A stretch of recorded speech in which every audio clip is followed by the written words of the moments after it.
Vengeance has no rules. Here are 25 of history's most brutal acts of vengeance. Aaron Burr and Alexander Hamilton's duel. Political rivalry and personal animosity culminated in 1804 when Aaron Burr challenged Alexander Hamilton to a duel. Burr fatally shot Hamilton, ending their long-standing feud and sparking one of the most famous acts of vengeance in American history and inspiring a Broadway sensation 200 years later. Alec Turner, the real Django Unchained. Born a slave in 1845 Virginia, Alec Turner secretly learned to read and write but was brutally whipped when discovered. During the Civil War, he escaped, joined the Union Army, and returned to his former plantation, leading soldiers to kill the overseer who tormented him. A real-life story of brutal retribution. Queen Boudica's Roman revenge. Queen Boudica of the Iceni tribe expected peace with Rome, but instead faced betrayal and brutality. She was flogged and whipped, and her daughters abused. Boudica raised an army and launched a fierce rebellion, burning Roman towns including Colchester. Thousands of Romans died, and Boudica took her own life rather than be captured. Her vengeance was both fierce and tragic, echoing through history. Carly Simon's You're So Vain. After a bitter breakup, Carly Simon wrote the hit song You're So Vain, famously mocking her ex-lover with the lyric, "You probably think this song is about you." Simon has teased that the song's subject is actually multiple men, keeping the mystery alive and turning personal hurt into enduring art. Count of Monte Cristo, Pierre Picot's true story. Pierre Picot, a 19th century French shoemaker, was betrayed by jealous friends and imprisoned unjustly. While imprisoned, he inherited a fortune from a wealthy inmate. Upon release, he meticulously tracked down and destroyed the lives of his betrayers, enacting revenge that inspired the famous novel The Count of Monte Cristo.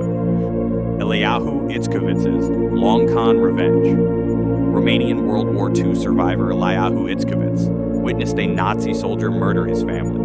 Years later, he joined the French Foreign Legion, trained hard, and ended up in the same battalion as the killer. Slowly befriending him, Itzkovitz waited for the right moment to reveal himself and kill the man. His revenge was a cold, calculated act of patience and justice.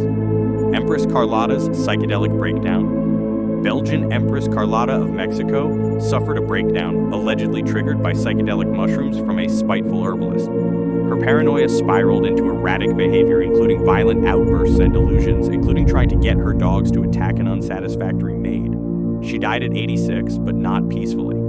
Her final words reportedly reflected regret, with one eerie whisper standing out, Mexico. Genghis Khan's early struggles and revenge.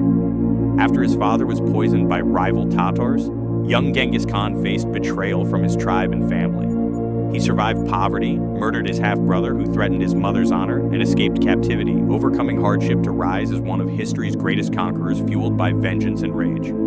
Hatfield-McCoy feud, blood feud, in Appalachia. The Hatfields and McCoy's family feud turned the Appalachian Hills into a war zone for decades. The 888 New Year's Massacre saw the Hatfields burn Randolph McCoy's cabin, killing his children. The McCoys retaliated fiercely, capturing and killing several Hatfields at Grapevine Creek. This vicious cycle of tit-for-tat killings left dozens dead, a brutal example of how revenge can spiral endlessly. Joanna I of Castile's brutal revenge. Joanna I of Castile's passion for her husband, Philip, was legendary, and so was her fury when she found out about his mistress. In a violent outburst, she cut the woman's hair off and then mutilated her face.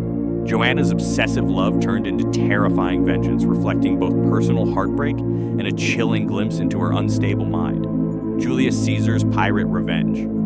Captured by Sicilian pirates in 75 BCE, Julius Caesar demanded they increase his ransom. During captivity, he charmed the pirates but vowed revenge. After release, Caesar hunted down the pirates, captured them, and had them executed, an early lesson in turning the tables with ruthless vengeance. Ken Rex McElroy, Skidmore's unpunished bully. Ken Rex McElroy terrorized Skidmore, Missouri with theft, assault, and intimidation. On July 10, 1981, McElroy was shot dead in broad daylight with dozens of witnesses. The town collectively chose silence, refusing to identify the shooter in a striking act of vigilante justice. King Edward I's ruthless revenge on Simon de Montfort. King Edward I avenged his father by brutally defeating Simon de Montfort in 1265. He ignored surrender customs, killed Montfort's son before Montfort himself was slain, then mutilated Montfort's body, decapitating and dismembering him in a chilling message to enemies. Lord Byron's pet bear rebellion. When Cambridge University banned dogs, poet Lord Byron cheekily defied the rule by bringing a bear instead. He argued that the ban only specified dogs, so his pet bear was technically allowed, a humorous and cunning act of rebellion fitting for a famously dramatic figure, Lorena Bobbitt's Night of Revenge. After enduring years of abuse from her husband John, Lorena Bobbitt took a shocking stand. On June 23, 1993, after John came home drunk and abusive, Lorena cut off his penis. She then drove away, but later called authorities. John's organ was surgically reattached, but Lorena's act became a symbol of twisted justice and a media frenzy. Olga of Kiev's ruthless revenge. After her husband Igor was murdered by the Drevlians, Olga of Kiev plotted a terrifying revenge. When 20 messengers came to negotiate, she buried them alive. She then burned elite Drevlians alive in a bathhouse and destroyed their city. Her calculated, ruthless vengeance secured her place as one of history's most formidable queens. Oliver Cromwell's posthumous punishment. Oliver Cromwell, ruler of the Commonwealth of England after the defeat and beheading of King Charles I during the English Civil War, died in September 1658 of natural causes. The restored monarchy exhumed his body, hanged it in chains, beheaded it, and displayed his head for 14 years outside Westminster Hall. A grotesque posthumous revenge for his role in executing Charles I and ruling England. Oskar Kokoschka and the Doll. After World War I, artist Oskar Kokoschka returned home to discover his lover, Alma Mahler, had married another man. His response? He commissioned a life-size doll in her likeness, complete with realistic features like teeth and skin. He painted and posed the doll in disturbing ways, a twisted form of obsession. Eventually, boredom set in and he decapitated the doll, doused it in wine, and threw it out a window. A macabre performance of heartbreak and revenge. Pedro of Portugal's bloody revenge. Prince Pedro of Portugal loved Inés de Castro, a lady-in-waiting, against his father, King Afonso's wishes. King Afonso had Inés murdered by 3 henchmen in front of her child. Prince Pedro hunted the henchmen down and exacted 2 of them by ripping their hearts out, revenge as poetic as it was violent. Queen Isabeau of Bavaria, the Black Magic Woman. Queen Isabeau of Bavaria ruled France during her husband Charles VI's bouts of insanity. Feared and rumored to be a sorceress, Queen Isabeau managed court intrigues and survived scandals. When Charles discovered her lover, he reportedly drowned him. Her life was a ruthless blend of power, revenge, and survival. Russian needle revenge. In 2000, Russia, amidst a drug crisis, security guards captured a suspected dealer, publicly beat him, and tied him pantless to a tree. In a cruel act of revenge, they repeatedly stabbed his exposed bottom with hypodermic needles, a brutal public form of vigilante justice. The 47 Ronin's legendary revenge.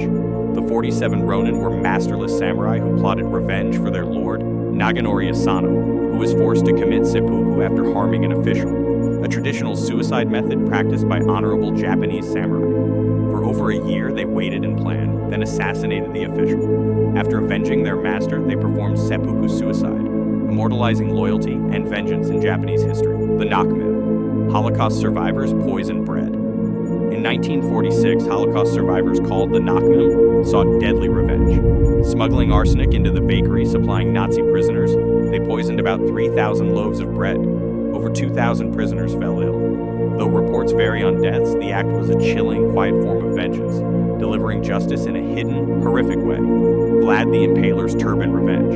When Turkish envoys refused to remove their turbans in his Vlad's presence, Vlad didn't just shrug it off. Instead, he had their turbans nailed to their heads, making a gruesome statement about respect. For Vlad, diplomacy was never about words, it was about fear and pain. William of Normandy's poisoned gloves.